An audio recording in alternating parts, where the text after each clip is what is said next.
Bonsoir et bienvenue dans les Sartois du web sur LMTV Sarthe et en simultané sur twitch.tv/LMTV Sarthe. Dans votre programme de la soirée, on parlera de cette toute première table ronde de l'année 2024 d'un nouveau réseau qui a ouvert il y a un mois en France.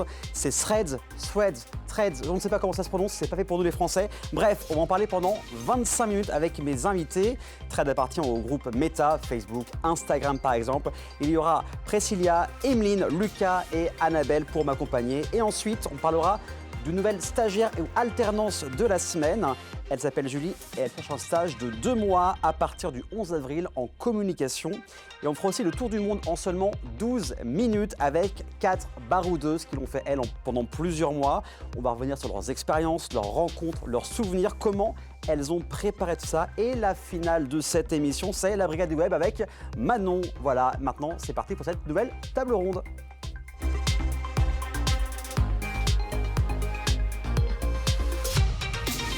Et vous allez le voir, il y a énormément de monde aujourd'hui, pas moins de 10 intervenants. On commence par 4 avec Priscilla. Comment ça va? Ça va. Toute nouvelle, tu n'es jamais venue avant ici? Non. Ça va?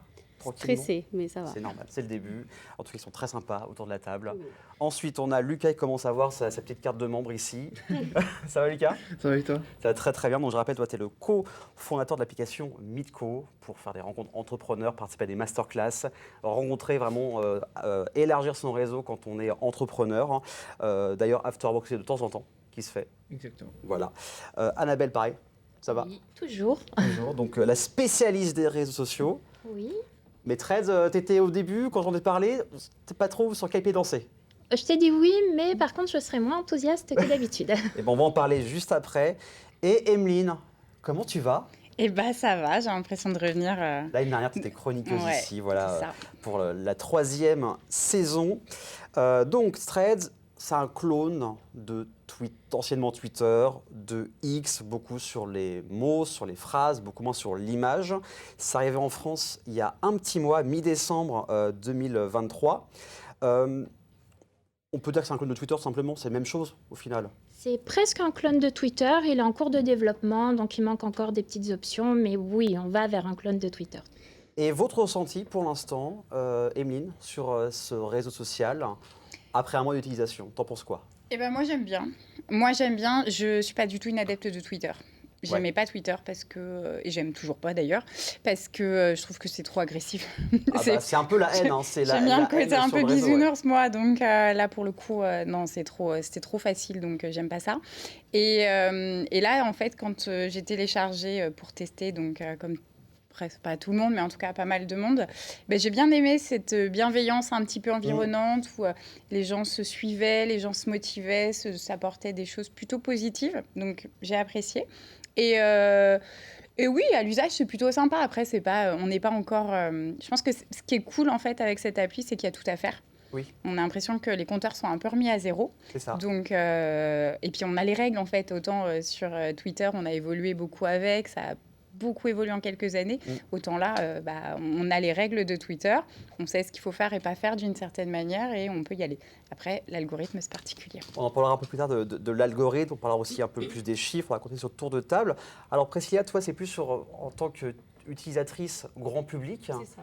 Toi, pareil, c'est la curiosité de ce réseau. Qu'est-ce qui t'a amené à t'inscrire? D'ailleurs, il faut quand même le dire, si elle est là ce soir, c'est grâce à Threads. Oui, c'est Quand ça. même, c'est un peu la particularité de Threads que tu es sur le plateau.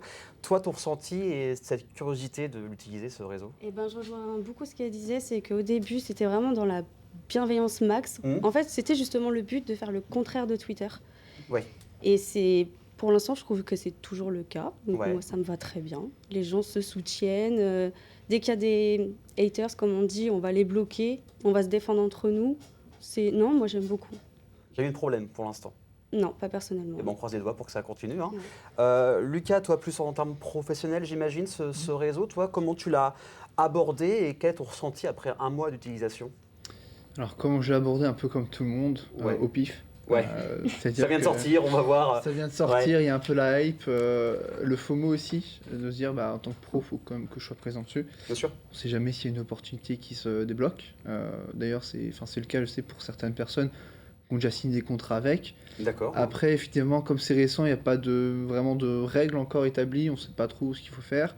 Au début, il y avait beaucoup de follow-back, en fait, les gens Voilà, c'était follow contre je te follow, c'est un peu l'époque avec les skyblogs. Parce que j'allais dire, ça me rappelle beaucoup Skyblog à Exactement. l'époque. Donc en gros, c'est vous suivez quelqu'un, enfin si vous me suivez, je vous suis en retour. C'est ça. Mais ça va complètement dénaturer l'engagement. C'est un peu le côté piège. On peut avoir beaucoup d'abonnés, mais au final, avoir Au très peu final, de réactions sur les posts. ou alors beaucoup d'abonnés. Au bout un mois plus tard, certains ne sont plus sur la plateforme parce que bon, ils se sont lassés. C'est la nouveauté, Ce qui fait que tu peux avoir 90% de ces abonnés qui sont inactifs Oui. et après avoir un engagement un peu pourri. Donc attention aussi à ça, puis à voir aussi comment ça va évoluer. Parce que je suis d'accord, il y avait beaucoup de bienveillance au début. C'est tous coucou les copains, salut, c'est moi. Ouais. Il y a aussi beaucoup d'utilisateurs de LinkedIn qui sont arrivés. Oui, c'est vrai. Notamment pour parler un peu de moins professionnel. Mais là, on continue à avoir un peu des gens de LinkedIn qui copie-collent leurs posts sur Thread. Enfin, Je dis ça peut marcher sur un réseau, donc Voilà. pourquoi perdre du temps à créer et un puis truc surtout, spécial. la flemme de créer du contenu Oui. exclusif à une plateforme. Enfin, généralement, un créateur va un Faire peu du copier-coller. dupliquer Ouais. son contenu. Donc, à voir comment ça évolue par la suite. Tu as déjà eu toi, des opportunités avec Nico ou pour l'instant pas du tout? C'est peut-être plus pour faire connaître l'application. Ouais, ça pour faire connaître l'appli. Après, opportunité, non, c'était plus des rendez-vous comme ça avec des Ouais. personnes qui peuvent être intéressantes, mais pas encore de profil vraiment qui se démarque, sachant que chacun essaie un peu de faire sa place dessus, quoi. C'est vrai que l'algorithme, on va en revenir un peu plus tard, mais c'est vrai personnellement, j'arrive pas trop moi à l'analyser et tout. En termes de chiffres, on n'a pas de chiffres récents. Les seuls chiffres que j'ai trouvés, c'était à la sortie, mi-décembre. Oui, 440 000 téléchargements en France de l'application, loin derrière l'Italie tout de même, Oui. et de la Grande-Bretagne. Cependant, on sait qu'aux États-Unis, au bout d'un mois d'utilisation, 80% des utilisateurs avaient déserté Threads. C'est énorme. C'est énorme. Bon, Mark Zuckerberg ne s'inquiète pas plus que ça. Je ne sais pas. Oui, il y a Facebook, il y a Instagram, il y a WhatsApp, tout ça. Et en Europe, en tout cas au mois de décembre, on était à 2,6 millions de téléchargements. Comment on peut l'analyser ça? C'est un bon démarrage, c'est timide? Non, c'est timide, c'est dommage parce qu'en plus, il y a l'effet de la nouveauté. Donc, normalement, on sait que le phénomène aurait dû être vraiment décuplé. Et ça n'a pas été au rendez-vous. C'est un réseau social de plus. Donc, est-ce que vraiment il y a besoin d'être dessus? Les gens sont dubitatifs pour le moment. En tout cas, moi, je sais que ma communauté est dubitative. Donc on ne sait pas trop où se placer. Emeline, toi, tu as eu des opportunités ou des choses, des rencontres grâce à ce réseau-là ou pas du tout? Non, c'est un complet. En fait, il y a une facilité par rapport à Insta pour échanger.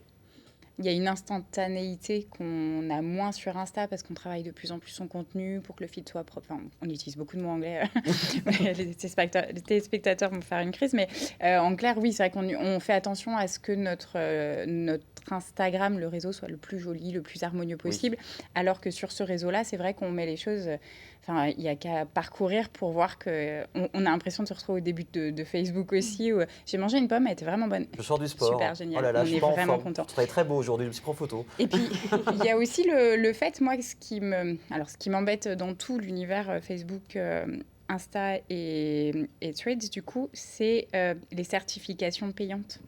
On arrive pas. En fait, avant, quand il y avait une certification, il y avait vraiment un gage de sérieux ou en tout cas de communauté approuvée. On savait que c'était quelqu'un vraiment de potentiellement intéressant, on va dire. Enfin, tout le monde est intéressant, c'est pas le débat, mais il y avait vraiment cette certification qui apportait un label supplémentaire, alors qu'aujourd'hui, on peut payer. On l'achète ce label? Bah ouais, pour 12 €, en fait, n'importe qui est certifié. Donc, on voit émerger des gens sur le réseau qui, au final, c'est pas... on essaye juste de nous acheter un petit peu plus, donc ça m'embête un peu. Puis même des fois, quand on voit des gens certifiés, je me dis, bah tiens, cool, certifié, mais 300 abonnés par exemple. Donc il y a moins ce côté professionnel et ce côté sérieux. Priscilla, toi, en tant que grand public, tu partages quoi sur Threads? Des pensées, des coups de cœur, une photo avec Brigitte Lecordier? Ouais. C'est ça? Ouais, j'étais obligée. Bah oui. Ouais, non, c'est un peu ce qu'elle disait, c'est que je raconte ma vie, quoi. Il m'arrive un truc, je le mets. Je vois quelqu'un qui poste quelque chose qui me parle. Sur Twitter, on dit je retweet, je sais pas comment on dit sur Threads, mais je fais ça, ou alors je vais citer. Enfin, j'ai l'impression que c'est un peu le journal intime de tout le monde, en fait. D'accord. Et qu'est-ce que pour toi, quels sont les posts qui ont le mieux fonctionné? Eh ben, tout ce qui va être bienveillance, en fait. Ok. Ouais.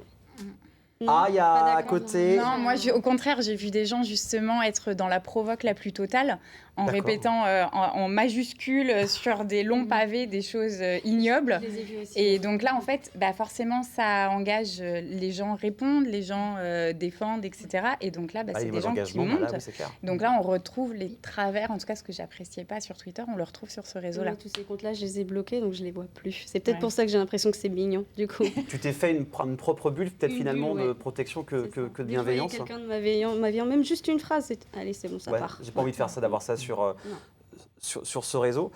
Vous pensez que c'est malveillant, ça commence un peu à venir légèrement sur Threads, mais ça va venir, c'est trop tôt en fait pour analyser complètement. Non, c'est pas trop tôt. Non, ils sont venus vite, je trouve, en vrai. Ok. Ouais, au bout de 72 heures déjà, ils commençaient à venir.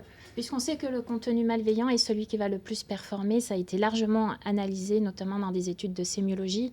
Et donc, ils ont tout à fait compris le système, les créateurs de contenu. Donc, ils inventent des problèmes et ils prennent ceux qui fonctionnent sur TikTok et ils les balancent sur Threads et ça marche très, très bien.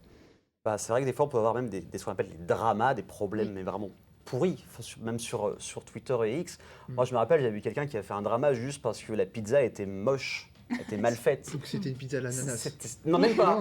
C'était une pizza faite maison. Et du coup, les gens, en fait, veulent faire du drama.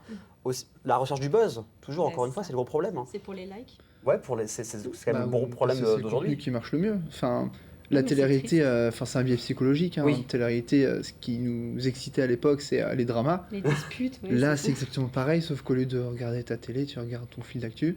Mais justement, Antoine Dallet, le youtubeur qui s'est pris la tête avec un influenceur LinkedIn. D'accord. Pour un truc à la con, quoi.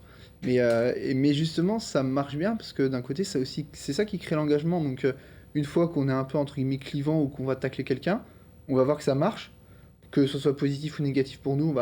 Des gens qui vont nous soutenir, d'autres qui vont nous détester. Et quand on voit que ça marche, on se dit finalement, pourquoi je m'en priverais, quoi. Sachant qu'après, ça marche, ça fait de la visibilité. Certes un peu négatif, certes un peu positif, mais dans tous les cas, c'est de la visibilité quand même. Puis il y en a qui font leur blé dessus, c'est leur marque de fabrique. Un peu provoque, un peu troll. Enfin, moi, j'ai vu beaucoup de contenu troll. Troll, mais après, il y a aussi une limite à avoir. Et c'est souvent ce qui marche pas mal, quoi. Les gens aiment être divertis, donc après... Oui, voilà, ils regardent, ils interagissent. Et vous pensez qu'aujourd'hui, ça vaut le coup, pour finir cette partie-là, de se lancer sur Threads quand on est professionnel? C'est quand même un canal à prendre ou mieux vaut utiliser son énergie sur, par exemple, LinkedIn ou sur son compte Instagram? Ça dépend. Comme tu veux. Ça dépend de la cible en fait, et puis il vaut mieux économiser son énergie juste pour le moment, vraiment bien préparer sa stratégie, voir comment ça évolue, parce qu'il y a tellement peu de Français, sauf si on est à l'international, mais il y a tellement peu de Français, est-ce que ça vaut le coup d'y être? Tout à l'heure j'ai tapé Le Mans, il y avait des poupouilles, on va pas se mentir. Et pour le moment, moi je sais que pour mon employeur ça ne vaut pas le coup, par exemple, pour le moment. Pour le moment, à faire. Émeline, toi? Moi, à l'inverse, je me dis que c'est peut-être justement une opportunité aussi. J'ai sur mes deux activités, la première, forcément, je travaille avec des entrepreneurs. Donc là, c'est un beau terrain de jeu parce qu'il y a beaucoup d'entrepreneurs. Donc moi, je travaille avec des entrepreneurs féminins qui ont énormément de matière. Il y a vraiment de quoi faire. Donc je pense que là, il y a un enjeu à faire partie des premiers utilisateurs ou en tout cas essayer de le maîtriser au mieux. Pour ce qui est de la société d'événementiel, très honnêtement, en fait, on se dit qu'on va y aller aussi.